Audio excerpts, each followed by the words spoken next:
جی السلام علیکم students, last ہم نے لیکچرز میں جو ہے رکوع نمبر 4 پڑھا تھا اور اس کو ہم نے 2 پارٹس میں جو ہے ہم نے اس کو کمپلیٹ کیا. اب ہم اس کی ایکسرسائز کریں گے. ایکسرسائز میں ہم پہلے دیکھتے ہیں ورڈ اسپیننگ سے. ورڈ اسپیننگس میں نے آپ کو ویسے تو آیت بآیت سب کے جو ہے وہ لکھوایا ہے، لیکن یہ کچھ چند ایک انہوں نے سیپریٹلی لکھ کے دیا ہوتا ہے کہ جو ذرا زیادہ ٹف ہے یہ فلنگ دی بلینکس میں آ سکتے ہیں. اس لیے جو ہے فلنگ دی بلینکس کہہ رہی ایم سی کیوز میں جو ہے وہ پوچھا جا سکتا ہے کہ اس ورڈس کا جو ہے وہ مطلب کیا ہے، وہ پھر 4 آپشنس دے دیں گے. تو اس لیے جو ایکسرسائز لاسٹ میں دی ہوتی ہے اس کو بھی اچھے سے جو ہے وہ آپ سولو کیا کریں، اور اس کے علاوہ بھی جو ہے پورے جو ہے لیسن کو وہ اچھے سے پڑھ کر اس کے میننگس کو جو ہے وہ یاد رکھا کریں. اسٹارٹ کرتی ہوں. پہلا ہے جی یثبتو، وہ قید کر دے.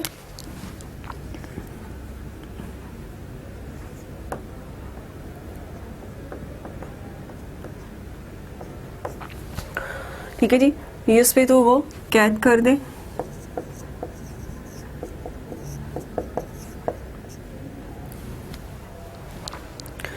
اساطیر الاولین، پہلے یا اگلے لوگوں کی جو ہے وہ کہانیاں.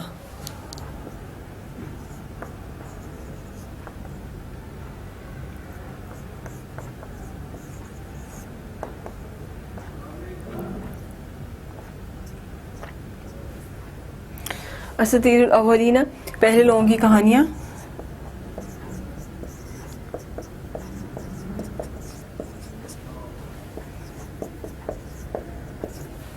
ٹھیک ہے جی.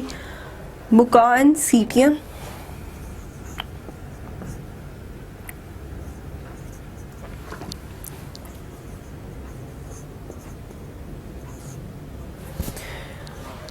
تصدیاتن، تالیاں.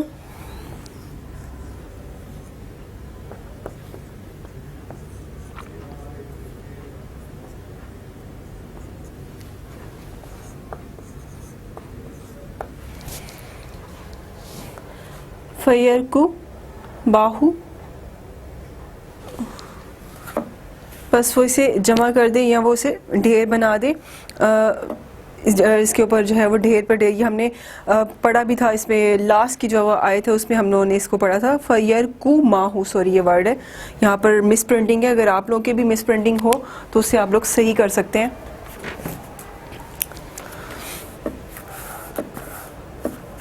ٹھیک ہے جی. فیرکو ماہو، بس وہ اسے ڈھیر کر دے. یہاں لکھ دیتی ہوں میں اس کا میننگ.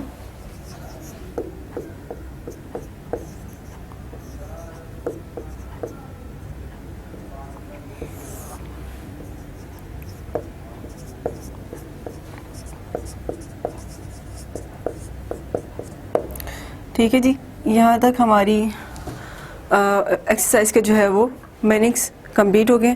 نیکسٹ سوال جواب ہے، مختصر سے سوال جواب ہیں. 4 سوال دیے ہوئے انہوں نے، ان کو دیکھتے ہیں جی.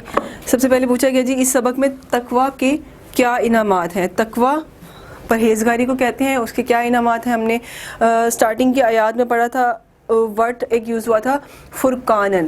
فرقانن یعنی فرقان، گناہوں کا کفارہ اور مغفرت. یہاں پر جو ہے تقویٰ کے صلے میں جو انسان کو 3 چیزیں عطا کی گئی ہیں اس رکوع میں جو بیان بھی کی گئی ہیں.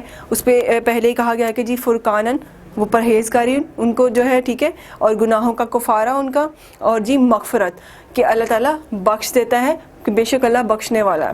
اور اس فرقان سے کیا مراد ہے یہاں پر جی کہ وہ عقل و بصیرت رکھتے ہیں، وہ سوچ سمجھ رکھتے ہیں، وہ فہم و فراست سے جو ہے وہ کسی بھی معاملے میں کھرے کھوٹے اور حق اور باطل کو دیکھتے ہوئے فیصلہ کرتے ہیں.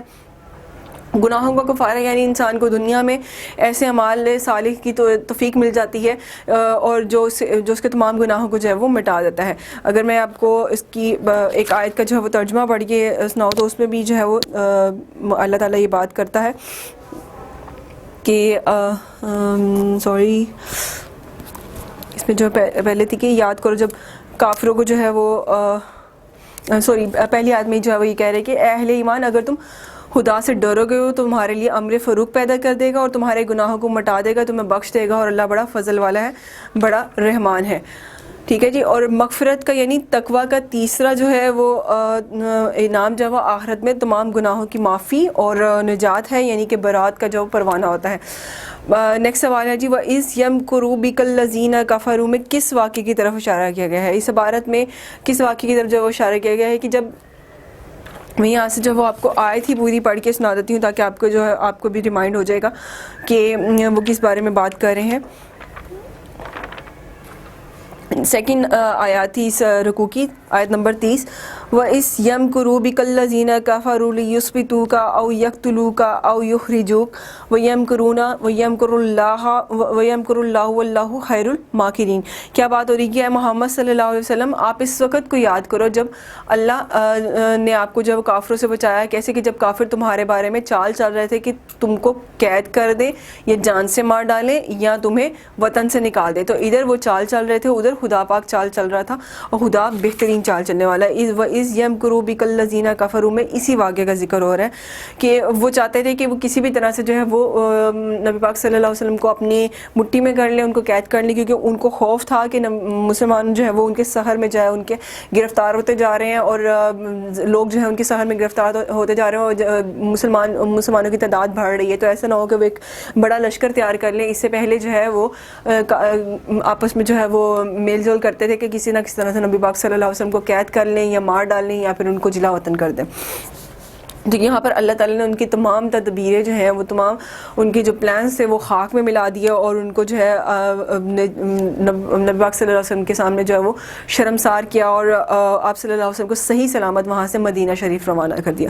اگلا سوال ہے جی کفار کے مطالبے کے باوجود اللہ تعالیٰ نے ان پر عذاب کیوں نازل نہیں کیا؟ اس بارے میں ہم بڑی ڈیٹیل سے بات کر چکے ہیں اپنے لاسٹ لیکچر میں کہ کفار پر جو مطالبے کے باوجود عذاب نہ نازل ہونے کی جو ہے دو اسباب تھے. ایک تو یہ کہ رحمت للعالمین حضرت محمد صلی اللہ علیہ وسلم کا جو ہے ان کے درمیان موجود ہونا، اور ان کا وہ اللہ کا قانون ہے کہ کوئی بھی نبی انبیاء یا رسول جب تک کسی قوم میں موجود ہوگا تو اس قوم پر عذاب نہیں نازل کیا جائے گا، اور اگر اس قوم پر عذاب کرنے کی کوئی صورت پیش آ رہی ہے تو وہاں سے پہلے جو ہے وہ نبی انبیاء یا رسول کو جو ہے اللہ تعالیٰ وہاں سے لے جاتے ہیں، نکال لیتے ہیں. اور دوسری صورت کیا ہوتی ہے کہ اہل مکہ میں بعض لوگ جو ہیں وہ توبہ استغفار کرتے تھے. ان بعض لوگوں میں مسلمان تو شامل تھے ہی، لیکن بعض لوگ جو کفر کرنے والے، شرک کرنے والے کافر لوگ تھے، وہ بھی خانہ کعبہ کے جو ہے غفرانہ کا ورڈ جو ہے وہ یوز کرتے ہوئے طواف کرتے تھے. تو اللہ تعالیٰ اس وجہ سے بھی ان پر جو ہے وہ عذاب نازل نہیں کرتا تھا. مکہ میں رہنے والے مسلمان تو استغفار کرتے ہی ہیں، لیکن جب وہ کافر جو ہے وہ بھی اللہ کو پکارتے تھے. نیکسٹ جو ہے انہوں نے آیات دی ہوئی ہے مندرجہ ذیل عبارات کا جو نیکسٹ سوال نمبر 3 ہے، یہ عبارت کا مفہوم بیان کیجیے.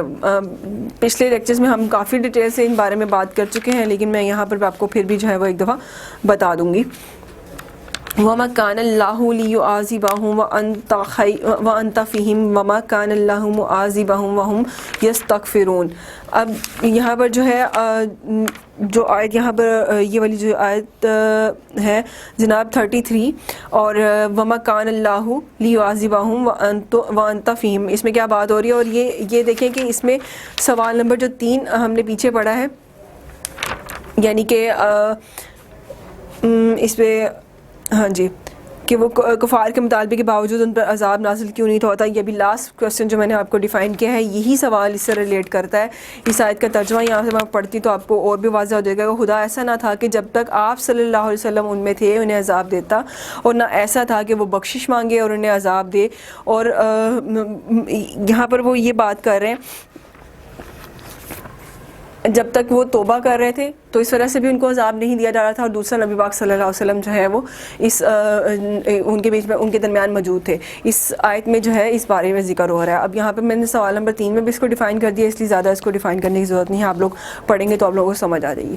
ان الذین، نیکسٹ آیت ہے جی، ان الذین کفروا ينفقون اموالهم ليصدوا عن سبیل اللہ فَسَيُنْفِقُونَهَا ثُمَّ تَكُونُ عَلَيْهِمْ حَسْرَةً ثُمَّ يُغْلَبُونَ. اب یہ دیکھیں گے جی یہ کون سی آیت ہے جی، ان الذین کفروا ينفقون. یہ آیت آدھی انہوں نے دی ہوئی ہے، آیت نمبر ہے جی یہ ہاں جی 36، ٹھیک ہے. اس کے نیکسٹ جو انہوں نے تھوڑا سا اس کا جو پورشن وہ چھوڑ دیا، والذین کفروا الی جہنم تحشرون، ٹھیک ہے.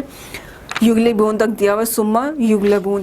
اب اس کا ترجمہ دیکھیں جی، بے شک یہ کافر لوگ اپنے مال اس لیے خرچ کرتے ہیں تاکہ لوگوں کو جو اللہ کے راستے سے روکیں، پس اس لیے ابھی وہ اور بھی خرچ کریں گے، پھر انہیں اس پر افسوس ہوگا، وہ مغلوب ہو جائیں گے. یہاں پہ کیا بات ہو رہی ہے جی کہ کفار جو ہے پہلے بہت سارا مال خرچ کر کے غزوہ بدر کے لیے آئے، تو جانی نقصان کے علاوہ ان کو بہت سارا مالی نقصان بھی پہنچا تھا اور ذلت و خواری بھی ان کا مقدر بنی تھی. واپس مکہ جا کر انہوں نے پھر جو ہے مال جمع کیا اور پھر مارکہ بدر کا انتقام لینے کے لیے انہوں نے غزوہ احد کا جو وہ پلان کیا، انتقام لینے کی جو منصوبہ بندی کی تھی.